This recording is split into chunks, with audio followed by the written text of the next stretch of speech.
Good morning. सभी का स्वागत है। आज हम इकोनॉमिक्स की दूसरी कक्षा चालू करने जा रहे हैं। इकोनॉमिक्स की पिछली कक्षा में हमने इकोनॉमिक्स की कुछ शाखाओं और इकोनॉमिक्स के बारे में जाना था। आज हम इकोनॉमिक्स की जो दूसरी शाखा है मैक्रो इकोनॉमिक्स,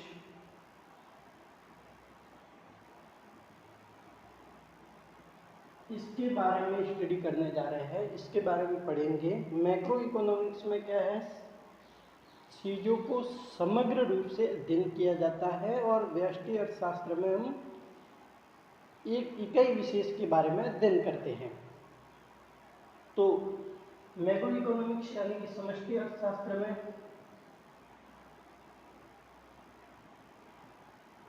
समग्र रूप से किसी भी चीज का अध्ययन किया जाएगा। इसमें दो वर्ड अपने को आज पढ़ने हैं। पहले एक है इकोनॉमिक्स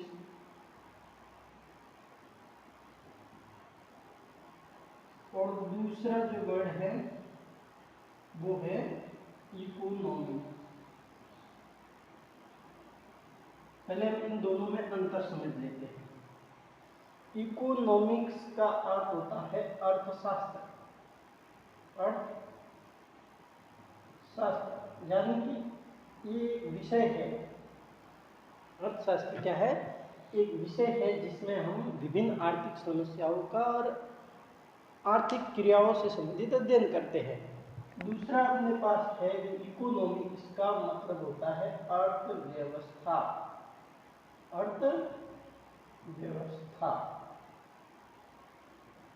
अर्थव्यवस्था क्या होता है कि एक भौगोलिक क्षेत्र होती है। अर्थव्यवस्था क्या होती है?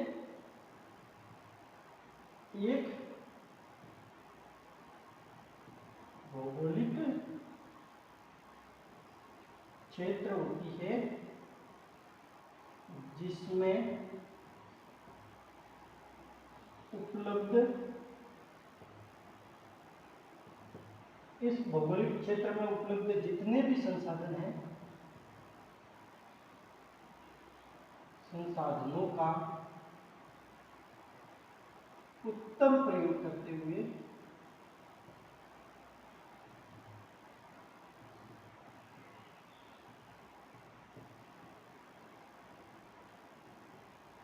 उत्पादन किया जाता है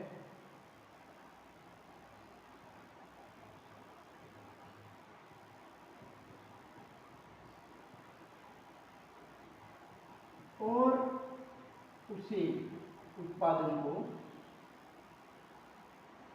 लोगों में वितरित कर दिया जाता है, लोगों में वितरण किया जाता है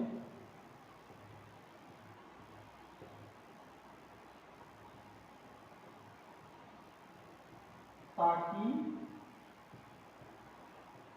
लोगों की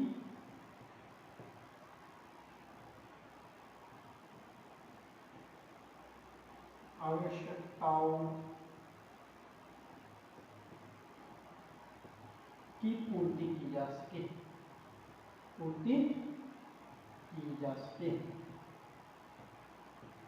अब हम इकोनॉमी को समझते हैं। पहले हमने लिख दिया इसके बारे में पूरी डेफिनेशन इकोनॉमी की कि इकोनॉमी होती क्या है? एक भौगोलिक क्षेत्र होती है जिसमें जितने भी उपलब्ध संसाधन है उन संसाधनों का उपयोग करते हुए हम उन संसाधनों का अपने अपने स्तर पर, संसाधन के स्तर पर उसका एक उच्चतम अच्छे तकनीकी और अच्छे तरह से प्रयोग करते हुए अधिकतम उत्पादन किया जाए और उस उत्पादन का लोगों में वितरण किया जाए ताकि लोगों की आवश्यकताओं को पूरा किया जा सके। इसको हम एक डायग्राम के माध्यम से समझ सकते हैं। जैसे मान लो ये एक भौगोलिक क्षेत्र है, इसे कोई देश मान सकते हैं, कोई भूखंड मान सकते हैं। ये एक भौगोलिक क्षेत्र है और यहाँ पर क्या होंगे? संसाधन होंगे और इन संसाधनों से क्या होगा? उत्पादन। ये संसाधन मिलकर के क्या करेंगे? उत्पादन करेंगे और उत्पादन से जो उत्पाद आएगा उसका क्या होगा? लोगों में वितरण हो जाएगा। इस प्रकार से इकोनॉमी एक भौगोलिक संसाधन में उत्पादन का वितरण है। अब यहाँ पर संसाधन का मतलब जो जो उत्पादन में सहयोगी की भूमिका, उत्पादन में जो जो चीजें काम आ रही है सारी की सारी संसाधन में शामिल की जाएगी। चाहे उसमें हम श्रम को कह सकते हैं, श्रम एक संसाधन है, यानी कि जो लोग होते हैं लेबर के रूप में काम करते हैं, वो एक श्रम संसाधन का काम करता है। इसके अलावा हमारे पास पूंजी हो सकती है। पूंजी का मतलब बिल्डिंग हो सकती है, कोई मशीनरी हो सकती है, ऐसी चीजें। तो ये सारे संसाधन में भूमि भी हो सकती है इसमें। ये सारी चीजें संसाधन में उपयोग में ली जाती है और संसाधनों के द्वारा क्या किया जाता है, उत्पादन, और उत्पादन का फिर लोगों में वितरण। इस प्रकार से एक इकोनॉमी बनती है। ये पूरा कंसेप्ट इकोनॉमी कहलाता है, जबकि अर्थशास्त्र एक विषय है और उसमें आर्थिक समस्याओं, आर्थिक दिक्कतों का अध्ययन किया जाता है। आगे हम पढ़ेंगे इसमें समष्टि अर्थशास्त्र के पहले अध्याय को, जिसका नाम है राष्ट्रीय आय। समष्टि अर्थशास्त्र का पहला अध्याय अपना राष्ट्रीय आय।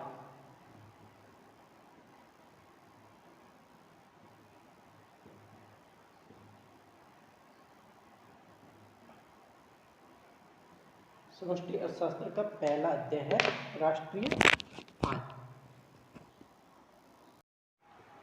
चलिए, तो टॉपिक लगा दिया होगा आपने राष्ट्रीय आय। तो राष्ट्रीय आय में हमें पढ़ना है पहला, राष्ट्रीय आय की महत्वपूर्ण अवधारणाएं।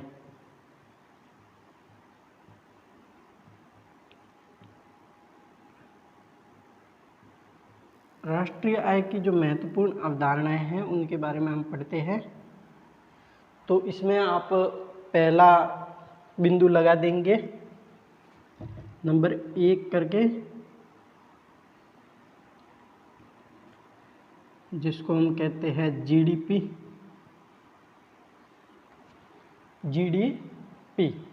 जीडीपी की फुल फॉर्म देके तो इसका होता है सकल घरेलू उत्पाद, यानी कि ग्रॉस डोमेस्टिक प्रोडक्ट। ग्रॉस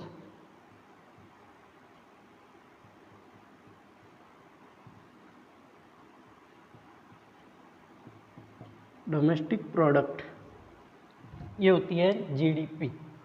अब जीडीपी होता क्या है?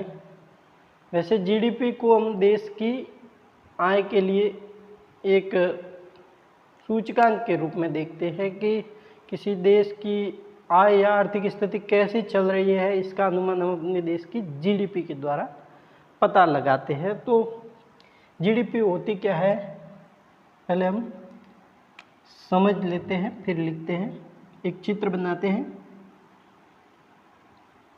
मान लो ये कोई एक देश है, अपने ही देश का नाम लिख लेते हैं। जैसे ये इंडिया है, भारत, और यहाँ पर इसके पश्चिम में ही एक और देश है, मान लो ये है अपना पाकिस्तान।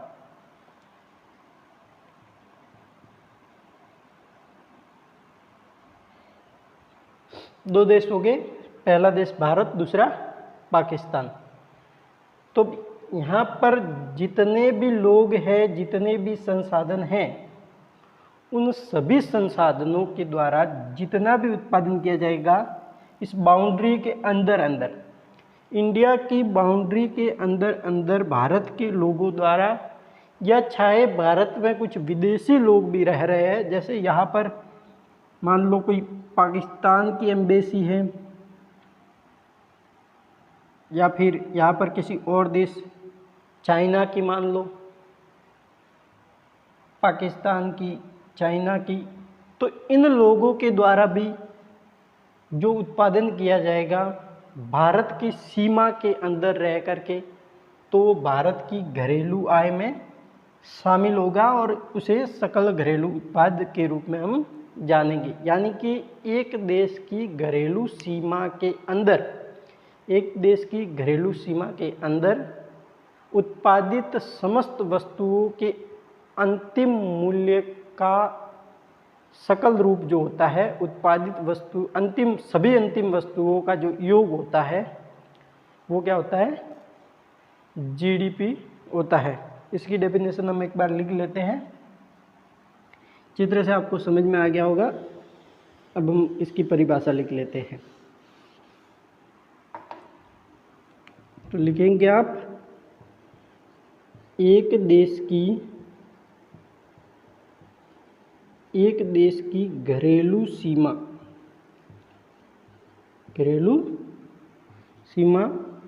यानी डोमेस्टिक बाउंड्री के अंदर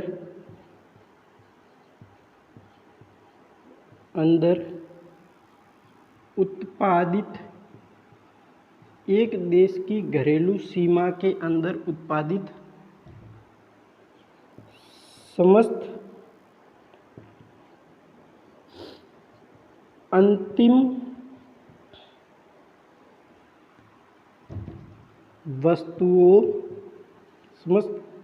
वस्तुओं और सेवाओं के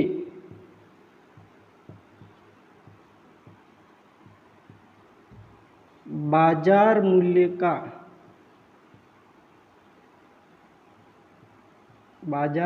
का कुल योग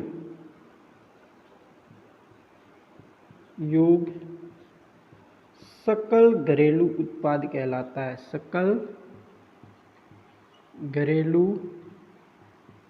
उत्पाद कहलाता है।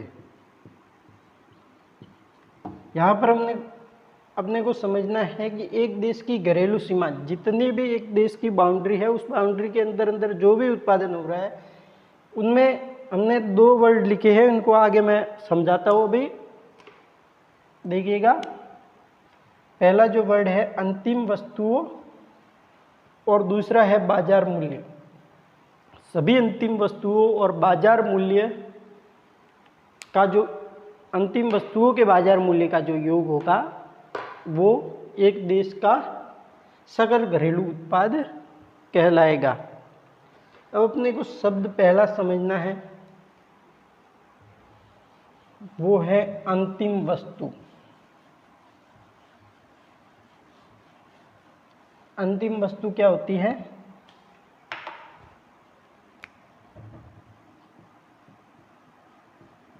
अंतिम वस्तु। और दूसरा अपने को समझना है बाजार मूल्य। बाजार मूल्य, बाजार मूल्य। अंतिम वस्तु का मतलब होता है कोई वस्तु जहाँ से उत्पादन की प्रथम अवस्था से लेकर के उपभोक्ता तक आने तक, जो उत्पादक है वहाँ से लेकर के उत्पादनकर्ता के पास से लेकर के विभिन्न चरणों से गुजरते हुए जब तक उपभोक्ता के पास नहीं आ जाती है और उस वस्तु का उपभोग नहीं कर लिया जाता है, तब तक उस वस्तु को मध्यवर्ती वस्तु कहा जाता है। और जब उपभोक्ता उपभोग के लिए खरीदता है तो उस वस्तु को हम अंतिम वस्तु कहते हैं। जैसे हम नॉर्मली देखते हैं कि पहले गेहूं होता है, गेहूं को खरीदकर आटा बनाते हैं, फिर आटा से ब्रेड बनाते हैं और इस ब्रेड को हम उपभोग कर लेते हैं, इसको हम खरीद लेते हैं। तो ये जितनी भी वस्तु बीच में आई, गेहूं और आटा, इनको हम मध्यवर्ती वस्तु कहेंगे, यानी कि इनका उपभोग नहीं किया गया है। उपभोग के लिए हमने जिसका उपयोग किया है वो है ब्रेड, तो ब्रेड हमारे लिए अंतिम वस्तु होगी और इस अंतिम वस्तु जो का मूल्य होगा वही हम सकल घरेलू उत्पाद में काउंट करते हैं। दूसरा था अपने पास बाजार मूल्य। बाजार मूल्य का मतलब है बाजार में जो प्रचलित कीमत है, किसी वस्तु की प्रचलित कीमत है, उसको बाजार मूल्य कहते हैं। यानी जिस मूल्य पर वस्तु को खरीदा जा रहा है, किसी उपभोक्ता द्वारा जिस मूल्य पर उस पर लगाए जाने वाले सभी प्रकार के शुल्क, टैक्स, कर जो भी लगे हुए हैं, इसके अलावा उस पर कोई सब्सिडी दी गई है तो उसको काट करके अंतिम रूप से उपभोक्ता के पास कितने रुपए में कोई वस्तु आ रही है उसको हम बाजार मूल्य कहते हैं। तो इस प्रकार से जीडीपी में अंतिम वस्तु और बाजार मूल्य का ध्यान रखा जाता है। अब आगे अपने को जीडीपी से संबंधित इस जीडीपी में क्या क्या बातें महत्वपूर्ण है उसको ध्यान में रखनी है। तो पहला इसमें जो महत्वपूर्ण बात आएगी वो आप नोट कर लीजिए, समय। यानी कि जीडीपी प्रतिवर्ष निकाला जाता है, तो एक वर्ष की समय सीमा के भीतर जितना भी घरेलू उत्पाद होगा उसको हम जीडीपी कहेंगे। तो यहाँ पर पहली बात जो ध्यान रखने की वो क्या है, समय। दूसरी बात अपने को ध्यान रखनी है वो है सीमा। दूसरी बात ध्यान रखनी है वो है इंपॉर्टेंट सीमा, यानी कि एक देश की घरेलू सीमा के अंदर ही, जैसे ये मैंने बनाया था इंडिया और ये बनाया था जैसे पाकिस्तान और ये बनाया था मैंने इंडिया। तो इस इंडिया की घरेलू सीमा के अंदर जितना भी उत्पादन होगा वो इंडिया के लिए जीडीपी होगा। चाहे वहाँ पर पाकिस्तान का कोई फैक्ट्री है या कुछ भी है जो उत्पादन कर रहा है, तो यहाँ पर घरेलू सीमा बहुत इंपॉर्टेंट हो जाती है। इस सीमा के बाहर, यहाँ से मान लीजिए यहाँ इंडिया के कोई व्यक्ति है जो कि किसी दूसरे देश में कार्यरत है, इंडिया का ही व्यक्ति है लेकिन दूसरे देश में काम कर रहा है, तो वो भारत के लिए घरेलू आय में शामिल नहीं की जाएगी, उसको उस देश की घरेलू आय में शामिल किया जाएगा। लेकिन भारत के लोग जो भारत में ही उत्पादन कर रहे हैं वो भारत के लिए घरेलू आय होगी। तीसरा चीज हमें जो पढ़ना था वो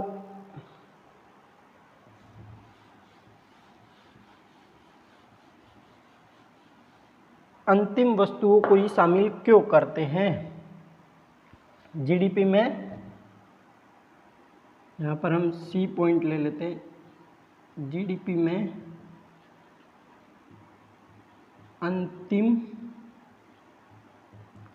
वस्तु को ही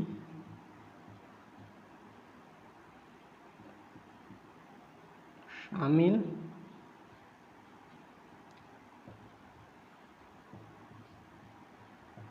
क्यों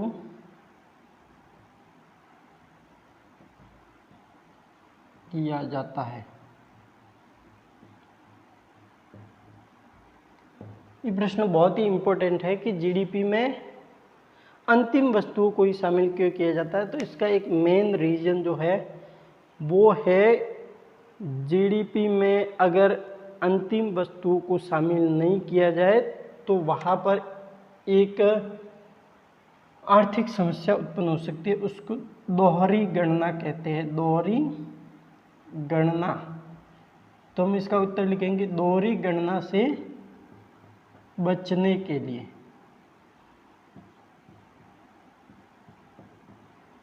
दोहरी गणना से बचने के लिए जीडीपी में केवल अंतिम वस्तुओं के मूल्य को ही शामिल किया जाता है।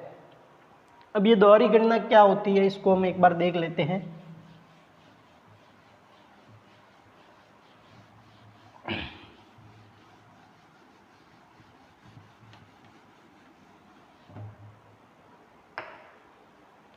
मान लीजिए किसी किसान,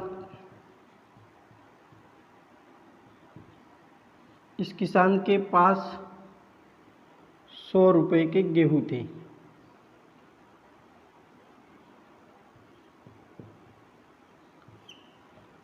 एक किसान के पास कितने रुपए के गेहूं, 100 रुपए के। अब इसने किसी फैक्ट्री मालिक को बेचा, तो इसने 100 रुपए के गेहूं को मान लीजिए 110 रुपए में बेच दिया,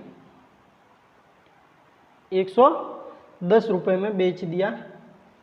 और इसने फिर क्या किया, उसका आटा बनाया। इसको क्या किया, आटा बना करके इसका मूल्य किसी तीसरे को, मान लो इसी व्यक्ति है, इसको बेचता है आटा। तो इसी व्यक्ति को जब ये फैक्ट्री मालिक आटा बेचेगा तो इस आटे की कीमत इसने 120 रुपये कर दी। फिर इस आटे वाले ने किसी और को बेचा जिसने ब्रेड बनाई, डी को, इसने क्या बना दी, ब्रेड। तो इस ब्रेड वाले ने मान लो ब्रेड के 130 रुपये कर दिए और ये 130 रुपये में ब्रेड अपने को मान लो मिल रही है। 100 रुपये गेहूं की जो ब्रेड बनी उसका मूल्य मान लो 130 रुपये हो गया। अब यहाँ पर देखना ही है कि हम जीडीपी की गणना करते वक्त यदि इन सभी मूल्यों को जोड़ते जाए, गेहूं का मूल्य, आटे का मूल्य और फिर इसके बाद इसने जो ब्रेड बनाई वो मूल्य और ये दुकानदार ने बेची 130 रुपये में वो मूल्य, तो ये बहुत ज़्यादा हो जाएगा। इसमें 100 रुपये और इसमें 110 रुपये जो आ रहे हैं, तो इसमें 100 रुपये तो पहले ही है, यानी यहाँ पर कितने 10 रुपये केवल जोड़े गए हैं। यहाँ पर 10 रुपये ही जोड़े गए हैं, लेकिन यहाँ पर बन कितने रहे हैं 110 रुपये। फिर दूसरे स्टेज पर 120, लेकिन बन कितने हैं, यहाँ पर भी 100 रुपये पहले ही थे, 110 के ऊपर जोड़े गए हैं, यानी यहाँ पर भी 10 रुपये बढ़ रहे हैं। और 130 जब मूल्य हुआ इसका, तो ये 120 पर बन रहा है, 120 पर, तो यहाँ पर भी 10 रुपये ही बन रहे हैं। यानी कि हर स्टेज पर केवल 10 रुपये मूल्य की वृद्धि हो रही है, लेकिन इसको अगर जोड़े तो जीडीपी की गणना बहुत ज़्यादा हो जाएगी, जो कि वास्तविक गणना नहीं है। जीडीपी में केवल या तो 130 रुपये को ही जोड़ा जाएगा। यहाँ पर अंतिम वस्तु क्या है अपने पास, ब्रेड। तो ब्रेड का जो मूल्य होगा 130 रुपये, उसकी गणना जीडीपी के रूप में की जाएगी। अब विभिन्न स्तरों पर इस समस्या के समाधान के लिए यदि हम हर स्तर पर जीडीपी की गणना करना चाहे, उत्पादन के विभिन्न स्तरों पर यदि सभी चरणों की, उत्पादन के सभी चरणों को शामिल करते हुए यदि जीडीपी की गणना करनी हो, तो इसकी समस्या का एक समाधान है। तो समाधान क्या निकाला गया कि हम हर स्तर पर मूल्य समृद्धि को निकाल दे, हर स्तर पर मूल्य समृद्धि को निकाल दे और मूल्य समृद्धि का योग जो है उसको शामिल कर दे, तो ये हर स्तर की भी गणना हो जाएगी और जीडीपी की भी वास्तविक गणना हो जाएगी, जिसमें कि किसी भी मूल्य की दोहरी गणना नहीं होगी। उदाहरण के लिए ये देख लेते हैं कि यहाँ पर कितना मूल्य बढ़ा, 10 रुपये, इस स्तर पर भी 10 रुपये मूल्य बढ़ा और इस स्तर पर भी 10 रुपये मूल्य की वृद्धि हुई है। 100 रुपये की कीमत पर प्रत्येक स्टेज पर, प्रत्येक स्तर पर 10-10 रुपये की मूल्य वृद्धि हुई है। मूल्य वृद्धि का मतलब होता है पहले जो मूल्य था उसमें कितना मूल्य बढ़ा, उसको मूल्य समृद्धि कहा जाएगा। और प्रत्येक स्तर पर 10-10 रुपये मूल्य वृद्धि हुई है, यानी 3 स्तरों पर 30 रुपये मूल्य वृद्धि हुई है। तो हम क्या करते हैं कि जो वस्तु की प्रारंभिक कीमत थी, जब वस्तु उत्पादन की प्रक्रिया में आई, सबसे पहले गेहूं के रूप में उत्पादन की प्रक्रिया में मान लो आई है, तो वस्तु की उत्पादन की जो पहले स्तर पर कीमत थी, उसके बाद जितने भी मूल्य वृद्धि है उसको जोड़ देंगे, तो इसका जो आंसर आएगा वो आएगा 130 रुपये। यानी कि प्रत्येक स्तर पर जितनी भी मूल्य वृद्धि हुई 10-10-10 रुपये, 3 बार 30 रुपये, तो अपना मूल्य कितना आया 130 रुपये। ये जीडीपी में काउंट होगा। तो इसको जीडीपी में काउंट करें या सीधे अंतिम वस्तु के मूल्य को काउंट करें, दोनों ही समान आएंगे। तो इसके लिए दोनों अवधारणाएं सही है। या तो अंतिम वस्तु के मूल्य को जीडीपी में शामिल किया जाएगा या फिर प्रत्येक स्तर पर वस्तु के मूल्य में कितनी समृद्धि हुई है उसको शामिल किया जाएगा। तो जीडीपी के बारे में ये सारी बातें आपको ध्यान में रखनी है। आगे हम जीडीपी राष्ट्रीय आय की दूसरी अवधारणा को कल पढ़ेंगे, तब तक इसको रिवाइज करते रहिएगा। धन्यवाद।